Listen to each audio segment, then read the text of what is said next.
Assalamu alaikum students, hope you are good. Today we will do book exercise of unit number 1. Hazrat Muhammad Rasulullah sallallahu alaihi wasallam, a mercy for all creation. Part A. Answer the following questions. What does the Holy Quran narrates about mercy?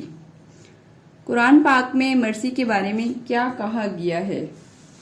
Students, आपने chapter read किया है, इसका answer भी आपको आता होगा, but still I will write this for you.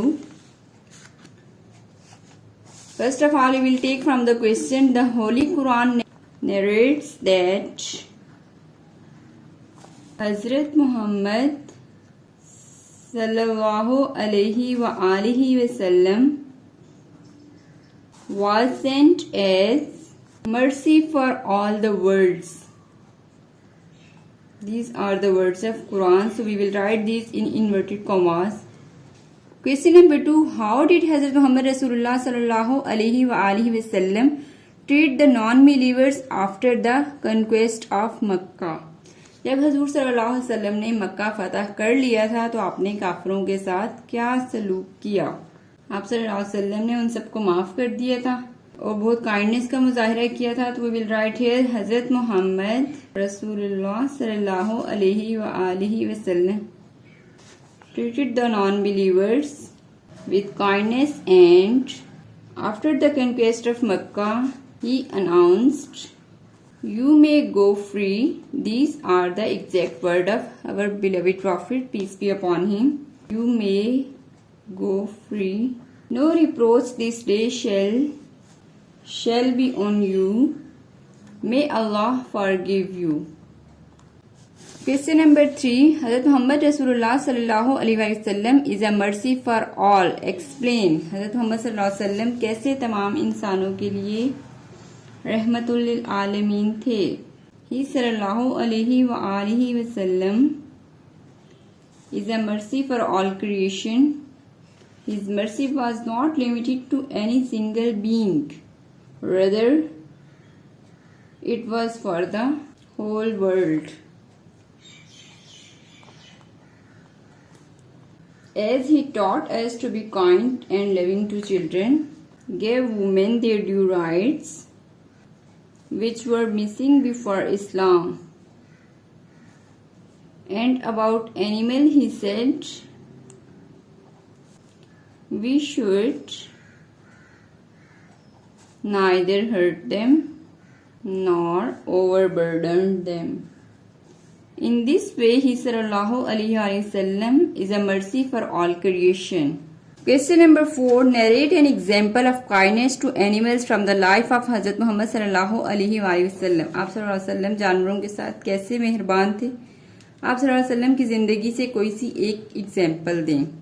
तो ये स्टूडेंट्स आप यहाँ पे बुक से कॉपी कर सकते हैं. Once a return from a military campaign से लेकर put back in the nest तक, दाऊद तक, ये इसका कंप्लीट आंसर होगा. Question number 5. What reward did the traveler get on quenching the thirst of the dog? जब मुसाफिर ने एक कुत्ते की प्यास बुझाई तो उसको क्या इनाम का वादा किया गया? Answer number 5. उस शख्स के तमाम गुनाह माफ कर दिए गए थे. So we will write his all sins pardoned. Question number 6. How should we treat animals? हमें जानवरों से कैसा सलूक करना चाहिए? I think it is very easy. Being a student of 9th class you can write it by yourself also. I will write here we should not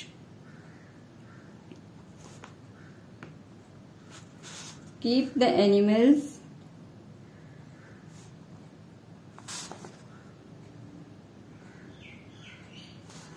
hungry or thirsty, and we should not hurt them and overburden them. We should treat them with kindness.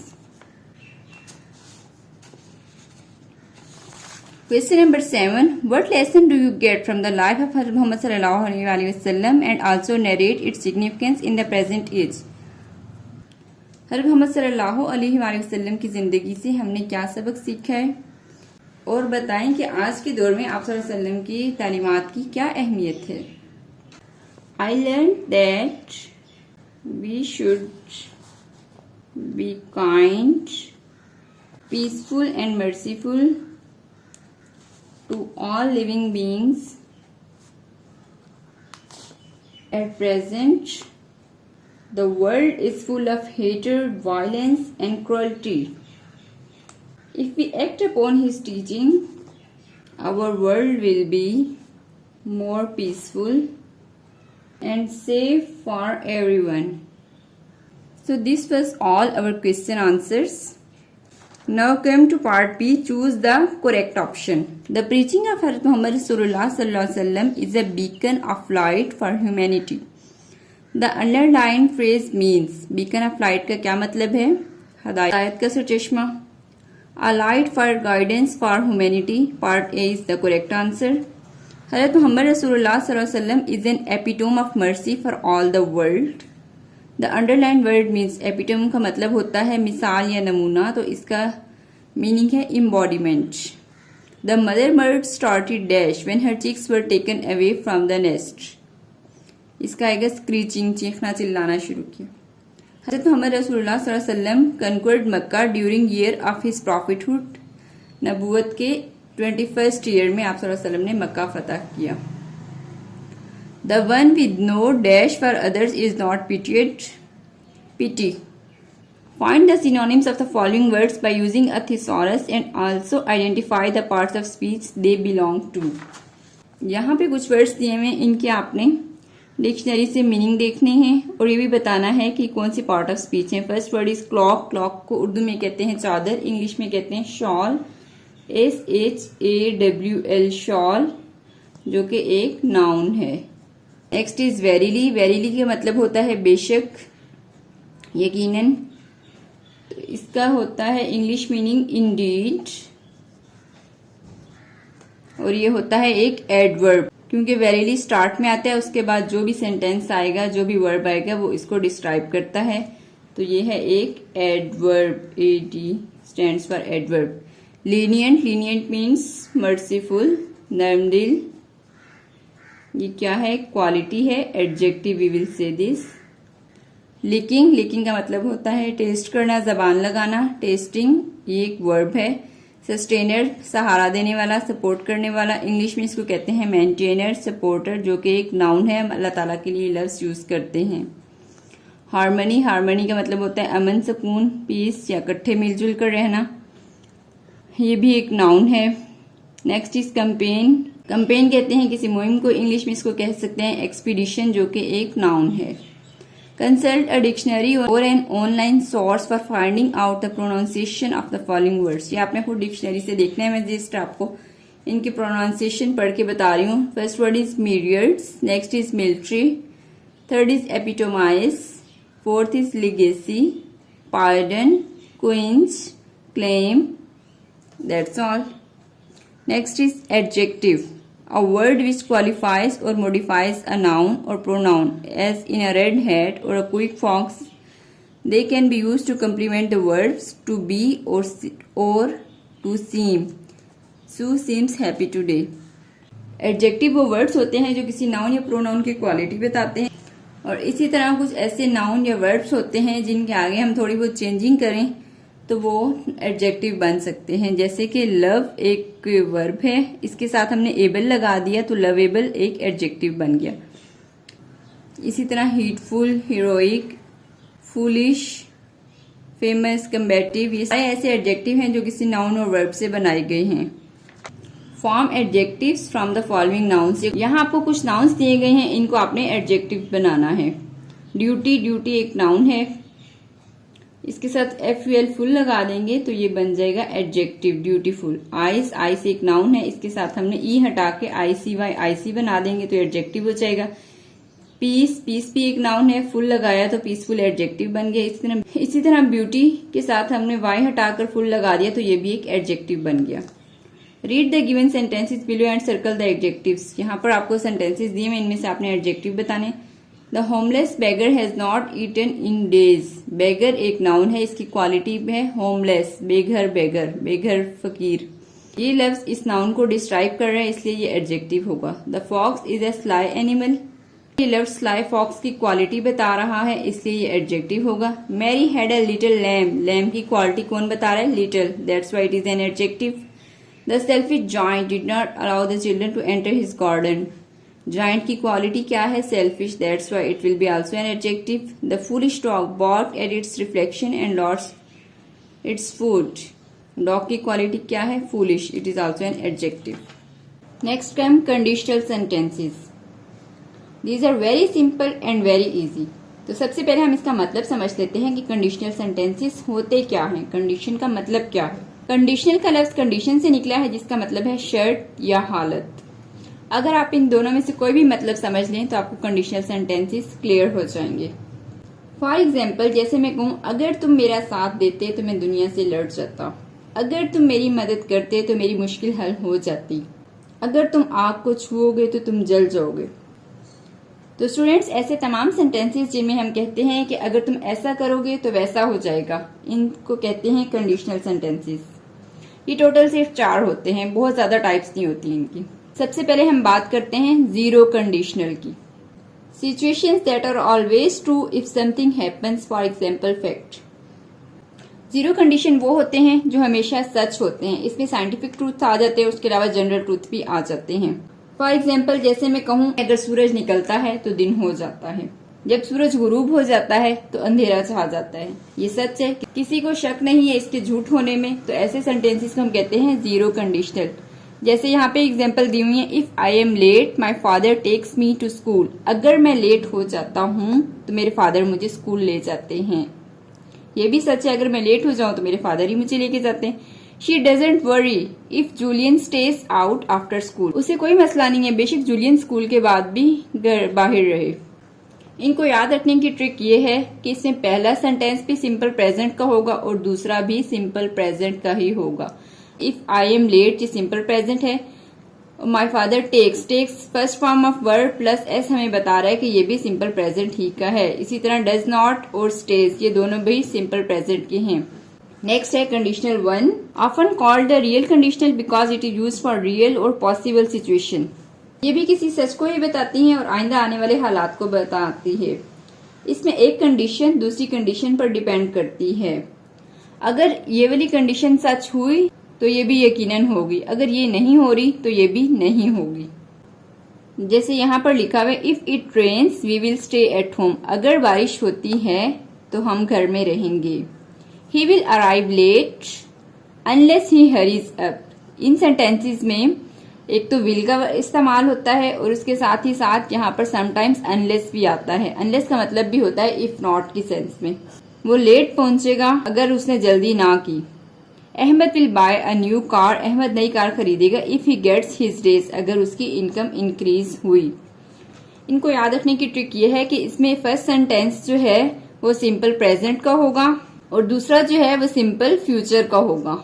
और zero condition में 100% truth होता है, जबकि इसमें 100% truth नहीं होता। आप इसको समझ लें 50-50% ट्रूथ होता है। अगर ये वाला ट्रूथ हुआ तो ये होगा, अगर ये नहीं हुआ तो ये भी नहीं होगा। इसमें first form of the verb होती है और विल का इस्तेमाल होता है। यहाँ पर भी देखें, Ahmed will buy a new car, यहाँ पे विल है, सिंपल फ्यूचर टेंस यूज है। इफ ही गेट्स रेस तो यहाँ पर सिंपल प्रेजेंट टेंस यूज हो रहा है। इसी तरह यहाँ पर भी सिंपल फ्यूचर यूज हो रहा है और ही हरीज अब बता रहा है कि ये सिंपल प्रेजेंट है। नेक्स्ट है conditional 2, often called the unreal conditional because it is used for unreal, impossible or improbable hypothetical situations। इसको आप अपने अल्फाज में कह लें ख्याली प्लाव बनाना। ना कोई काम हुआ है और ना ही आइंदा होना है, बस हम एक जगह बैठ के प्लाव बना रहे हैं, हम ये कर लेंगे, हम वो कर लेंगे, अगर ये होता तो ये हो जाता, ये होता तो वो हो जाता। हकीकत में कुछ भी नहीं होता। फॉर एग्जाम्पल, जैसे मैं कहती हूँ अगर मैं प्राइम मिनिस्टर होती तो मैं मुल्क के हालात बदल देती, अगर मेरी लॉटरी निकल आती तो मैं आईफोन खरीद ले लेती। हम तस्वुराती दुनिया में बैठे हुए बातें कर रहे होते हैं। इसके सेंटेंसेस हैं, इफ ही स्टडीड मोर, अगर वो और पढ़ता, he would pass the exam, तो वो जरूर पास हो जाता पेपर्स में। आई वुड लॉर टैक्सेस, मैं टैक्सेस जरूर कम करा देता। If I were the prime minister, अगर मैं प्राइम मिनिस्टर होता। They would buy a new house, वो लोग नया घर खरीदेंगे। If they won the lottery, अगर उन्होंने लॉटरी विन की। इसको याद रखने की ट्रिक ये है कि इसमें हमेशा सेंटेंस का एक पार्ट सिंपल पास्ट में होगा, या तो सिंपल पास्ट में होगा या वाज वर यूज हो रहा होगा, और सेंटेंस के दूसरे पार्ट में वुड का इस्तेमाल होगा। इसी तरह समटाइम्स ऐसा होता है वुड पहले आ जाता है, सिंपल पास्ट का पार्ट बाद में आ जाता है। जैसे यहाँ पर है I would lower taxes, would पहले आया हुआ, इफ आई वर बाद में आया हुआ। They would buy a new house, would पहले आ गया है, और सिंपल पास्ट वॉन का वर्ड हमें बता रहा है कि ये सिंपल पास्ट का है। जब भी किसी सेंटेंस का एक पार्ट में वुड होगा, दूसरे पार्ट में या तो वाज वर का इस्तेमाल होगा या सिंपल पास्ट का वो टेंस होगा, तो इसका मतलब है वो कंडीशनल 2 है। Next is conditional 3, often referred to as the past conditional because it concerns only past situations with hypothetical results। इस कंडीशन में हम उन बातों का जिक्र करते हैं जो हो चुके होते हैं, बदला कुछ भी नहीं जा सकता, बस हम बैठकर अफसोस कर रहे होते हैं कि काश यूं हो जाता, काश मेरे साथ ऐसा ना होता, काश मैं एग्जामिनेशन हॉल में जल्दी पहुंच जाती तो मैं पेपर जल्दी कर लेती। इसमें पछतावा होता है, अपने अल्फाज में इसको ये समझ लें, पास्ट रिग्रेट्स यानी पछतावा। If he had known that, अगर उसे पहले पता होता, he would have decided differently, तो उसने कोई मुख्तलिफ फैसला किया होता। Ali would have found a new job, Ali को नई जॉब मिल चुकी होती। इफ ही हैड स्टेड इन इस्लामाबाद, अगर वो इस्लामाबाद में रहा होता, ना वो इस्लामाबाद में रहा और ना उसको जॉब मिली, हालांकि उसको सब ने कहा था कि रुक जाओ इस्लामाबाद में, टाइम गुजर चुके हैं, वो पछता रहा है। इन सेंटेंसेस की ट्रिक ये है कि इसका एक पार्ट जो है वो पास्ट परफेक्ट का होता है और दूसरा पार्ट में वुड है plus third form of the verb use होती है। यहाँ पर भी देखें Ali would have found use हुए, तो उसके बाद हमने पास्ट परफेक्ट का टेंस यूज किया है। आई होप आपको समझ आ गई होंगी। इनको याद रखने की सिंपल से देखें ट्रिक ये है, अगर सेंटेंस का पहला पार्ट सिंपल प्रेजेंट है और दूसरा भी सिंपल प्रेजेंट है तो वो होगा 0 कंडीशनल, 100% ट्रूथ। अगर सेंटेंस का एक पार्ट सिंपल प्रेजेंट का है, दूसरा सिंपल फ्यूचर का है, तो वो होगा कंडीशन 1। अगर सेंटेंस का एक पार्ट सिंपल पास्ट का है या वाज और वर्ड का इस्तेमाल हो रहा है और सेंटेंस का दूसरा पार्ट में वुड आ रहा है या कोई और मॉडल वर्ब यूज हो रहा है, मोस्टली यहाँ पर वुड ही इस्तेमाल होता है, बहुत कम केसेस में होता है कोई और मॉडल वर्ब यूज हो रहा है, तो वो होगा कंडीशन 2। इसी तरह लास्ट है, अगर सेंटेंस का पहला पार्ट पास्ट परफेक्ट का है तो दूसरे में must would have plus third form of the verb आएगी और ये होगा कंडीशन 3। ये वाला जो है ना ट्रिक, ये इस सारे कंडीशनल सेंटेंसेस का निचोड़ है। अगर आप ये समझ लें तो आपके लिए कंडीशनल सेंटेंसेस करना बहुत इजी हो जाएगा। यहाँ पर मेरे पास कुछ सेंटेंसेस हैं ताकि आपको मजीद क्लियर हो जाए। चलिए मिलकर इनको करते हैं। इफ आई स्टडी हार्ड, अगर मैं मेहनत करता, I will pass the exam, तो मैं एग्जाम पास कर लेता। स्टडी बता रहा है कि first form of the verb है, सिंपल प्रेजेंट है और सेकंड में सिंपल फ्यूचर यूज हो रहा है, तो ये क्या होगा condition 1। If she spoke English fluently she would get that job, simple past use हो रहा है यहाँ पर और नेक्स्ट में वुड का इस्तेमाल हो रहा है, तो इसका मतलब है तो ये होगा conditional 2। If they had listen to me, अगर उन्होंने मेरी बात सुनी होती, they would not have failed, had plus third form of the verb एक पार्ट में यूज हो रही है, दूसरे में would have plus third form of the verb है, तो ये क्या होगा कंडीशन 3, जिसमें हमने एक में पास्ट परफेक्ट का यूज किया, दूसरे में would have plus third form. Last है if you don't drink water, अगर तुम पानी नहीं पियोगे यू गेट थर्स्टी, ये 100% ट्रूथ है और इसके साथ ही ये भी सिंपल प्रेजेंट का है और ये भी सिंपल प्रेजेंट का है, तो ये क्या होगा 0 condition. I hope you got it. चले आते हैं अपने बुक की एक्सरसाइज की तरफ। Match the beginnings of the 0 conditional sentences with their correct endings. अब ये सारे 0 कंडीशनल सेंटेंसेस हैं जिनको हमने मैच करना है, इसका मतलब है कि ये 100% ट्रूथ होगा। वाटर बॉइल्स, पानी उबलता है, कब उबलता है when it gets to 100 degrees. If you put metal in the microwave, अगर हम मेटल को माइक्रोवेव में डालें तो क्या होगा it catches fire. Bread taste better, कब ब्रेड बेटर टेस्ट करती है when you put butter on it. The baby gets grumpy, बच्चे चिड़चिड़े हो जाते हैं, कब हो जाते हैं if it does not have any afternoon nap. If Jim doesn't eat every few hours, अगर जिम नहीं कुछ खाता हर कुछ घंटों के बाद तो क्या होता है, he gets really dizzy. Kids pick up language more easily, बच्चे जल्दी लैंग्वेज को समझ लेते हैं कब, when they are small.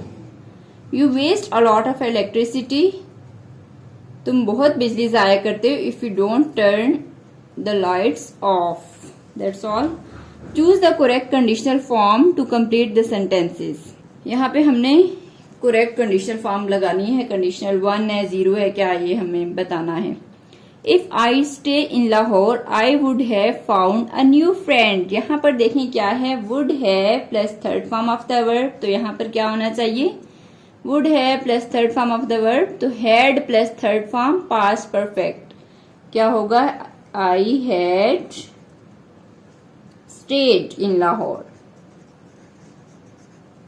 If he goes to London on a business trip, ये कौन सा सेंटेंस है, सिंपल प्रेजेंट। ही ऑफन विजिट सोहो, तो वो अक्सर सोहो जाता। 100% ट्रुथ तो ये नहीं है, ये वाली कंडीशन इस पे डिपेंड कर रही है, तो ये क्या होगा, he often will visit Soho. We won't go to the film unless they arrive in the next 5 minutes. अब यहाँ पर अनलेस का वर्ड भी आ रहा है, आपको याद होगा ये किस कंडीशनल सेंटेंस में आता है, अनलेस कंडीशन 1 में आता है। और यहाँ पर क्या है, we won't go to the film, भी जब भी विल आ रहा है सिंपल फ्यूचर है, तो यहाँ पे क्या होगा, simple present arrive. She dash buy a new car if she had the money, had plus third form of the verb use हो रही है, तो यहाँ पे क्या होगा, would have third form, she would have bought. They will talk to Jack if he come, यहाँ पर विल है और ये 100% ट्रूथ की तो बात नहीं हो रही, if he comes simple present हम यूज करेंगे यहाँ। If he think twice he would not have made such A stupid mistake, अगर वो 2 बार सोच लेती तो कभी भी ये स्टूपिड मिस्टेक ना करती। वुड है plus third form of the verb use हो रही है, तो यहाँ पे क्या होगा, past perfect, if he had thought. Ali become a university lecturer if he studies hard, ये सिंपल प्रेजेंट है, यहाँ पे 100% ट्रूथ तो नहीं है, 50-50% ट्रूथ है, तो ये यहाँ पे होगा Ali will become a lecturer. If they know all the facts they would have found the defendant guilty, अगर वो सारे हकाइक जानते होते तो उन्हें पता चल जाता कि जो बंदा डिफेंड कर रहा है वही मुजरिम है। वुड है plus third form of the verb use हो रही है, तो यहाँ पे क्या होगा, had plus third form of the verb if they had known. That's all for today, thank you.